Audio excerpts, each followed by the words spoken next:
Dhaka Capitals নিয়ে আমি খুবই আশাবাদী ছিলাম, কিন্তু দলটার এই পরিণতি খুব মর্মাহত।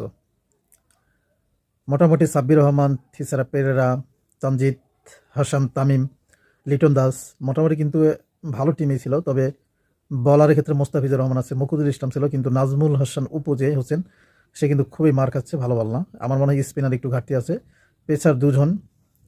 এছাড়া তো এরকম পেসারও দেখা যাচ্ছে, আলাউদ্দিন বাবু দেখেছিলাম আমি। মোটামুটি পেস আছে, বাট হচ্ছে ভেরিয়েশন নেই, বলে গতি আছে, বাট একই লেন্থে বল করে, কোনো ভেরিয়েশন নেই। তো আসলে ঢাকা ক্যাপিটালস কি বলবো। তবে সবচেয়ে খারাপ লাগছে যে বাংলাদেশের একজন বড় তারকার টিম, শাকিব খানের টিম, আসলে এই টিমটি খুব আশা নিয়ে আসলে এই বিপিএলের টিম রাখছে, এবং সে ভাবছে সে যেমন সিনেমায় যেমন রাজত্ব করে, খেলার মাঠেও তেমন রাজত্ব করবে। আসলে সেটা আসলে হলো না। 5টা খেলার মধ্যে 5টাই হারছে এই ঢাকা ক্যাপিটাল। তবে খুব কষ্ট লাগে, এর গতবারও কিন্তু এই ঢাকার টিমের কিন্তু এই পরিস্থিতি হয়েছিল। তো তারা কামব্যাক করবে সেই সুযোগটা দেখছি না। দুরন্ত রাজশাহীর মতো একটা দুর্বল টিমের সাথে হারছে। তবে আমার মনে হয় টিম কম্বিনেশনের কিছু অভাব আছে, বলারের ঘাটতি আছে, পেসার অভাব আছে। ওপেনিংয়ে কিন্তু ভালো জুটি নেই, ভালো রান করতে পারে না। মিডল অর্ডারের মোটামুটি রানগুলো উঠায়, ওপেনিং আগেই 50-60 রানের আগেই আউট হয়ে যায়। তো এই যে প্রবলেম, এই প্রবলেমটা কাটানো কিন্তু খুবই কঠিন একটা বিষয়।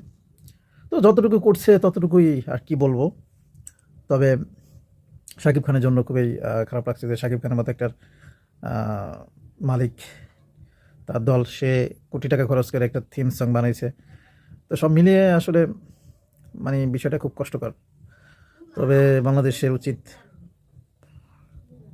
এরকম আয়োজন করা উচিত প্রতিবার, যেন বিদেশি ক্রিকেটাররা আসে, বাংলাদেশে উপভোগ করতে পারে খেলাটা এবং নিজেরাও খেলতে পারে। তো সব মিলে মোটামুটি ভালোই